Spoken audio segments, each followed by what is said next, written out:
সারা দেশে ধীরে ধীরে জমে উঠতে শুরু করেছে কোরবানির পশু বেচাকেনা। দেশের বিভিন্ন হাটগুলোতে এখন মূলত ব্যাপারীদের আনাগোনাই বেশি। রাজধানী চট্টগ্রাম, খুলনা, সিলেট সহ বড় শহরগুলোতে বিক্রির জন্য গ্রামাঞ্চল হাটগুলো থেকে গবাদি পশু কিনছেন ব্যাপারীরা। স্থায়ী হাটগুলোতে ভিড় জমাচ্ছেন ক্রেতারাও। দরদাম যাচাইয়ের পাশাপাশি আগেভাগেই কোরবানির পশু কিনছেন অনেকে।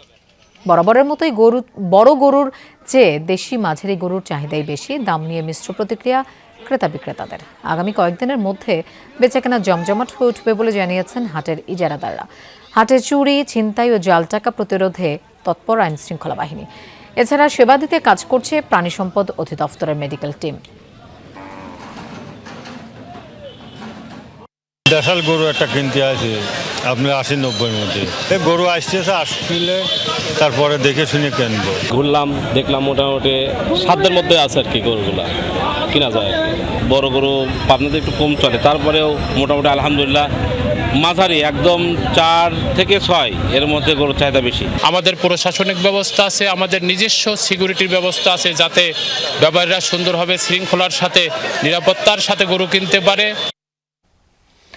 দর্শক, কোরবানির পশু বেচাকেনার খবর জানবো। কুড়িগ্রাম থেকে আমাদের সাথে যোগ দিচ্ছেন সহকর্মী নাজমুল হোসেন।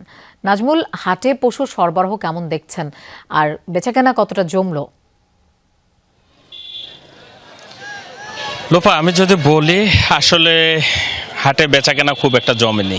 আমি যেই হাটে রয়েছি এটা কুড়িগ্রামের কাঁঠালবাড়ি হাট। এইখানটায় আজকে দেখা যাচ্ছে সবচেয়ে বেশি গবাদি পশুর মধ্যে ছাগলের পরিমাণটা বেশি। এখানটায় সরবরাহটা তুলনামূলক অনেক বেশি এবং দামটাও ক্রেতা বিক্রেতা পাল্টাপাল্টি একটা অভিযোগ রয়েছে। ক্রেতাদের অভিযোগ তুলনামূলক গত বছরের তুলনায় এবার ছাগলের দাম অনেক বেশি।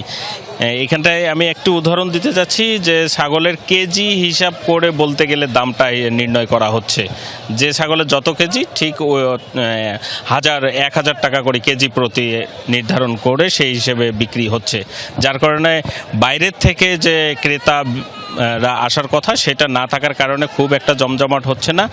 আর এই হাটে আমরা হাট ইজারাদারের সঙ্গে কথা বলছি যে সাধারণত শুক্রবার এবং সোমবার কাঁঠালবাড়ির হাট হয়, এখানটা গরু ছাগল দুটারই হয়। তবে আজকে অনেকটা আমরা দেখছি যে তুলনামূলক গরুর সরবরাহটা একদমই কম। আর গরুর সরবরাহ কম থাকার কারণটা হচ্ছে প্রধানত মানুষের অর্থনৈতিক সচ্ছলতাটা না থাকা। কারণ আমরা কুড়িগ্রামবাসী বিগত কয়েক মাস যাবৎ যদি বলি, হালকা থেকে ভারী অতি ভারী বৃষ্টিপাতের কারণে এই অঞ্চলে আলু, ধান, তারপর অন্যান্য যে কৃষি ফসল সেগুলো ক্ষতিগ্রস্ত হওয়ার কারণে গৃহস্থ পরিবার যারা কুরবানি তারা কিন্তু এবার গরুর প্রতি আগ্রহটা কম, তাদের কোরবানির প্রতি আগ্রহ কম। খাসি বা ছাগলের প্রতি আগ্রহটা বেশি হওয়ার কারণেই এবার দেখা যাচ্ছে যে ছোট পশুর প্রতি আগ্রহটা হচ্ছে। আর এছাড়াও অতি বৃষ্টি বা ভারী বৃষ্টির কারণে কুড়িগ্রামে বাইরের যারা পাইকার এবং ক্রেতা যারা রয়েছে তারা না আসার কারণে জমজমাটটা আমরা বলতে পারছি না কুরবানির।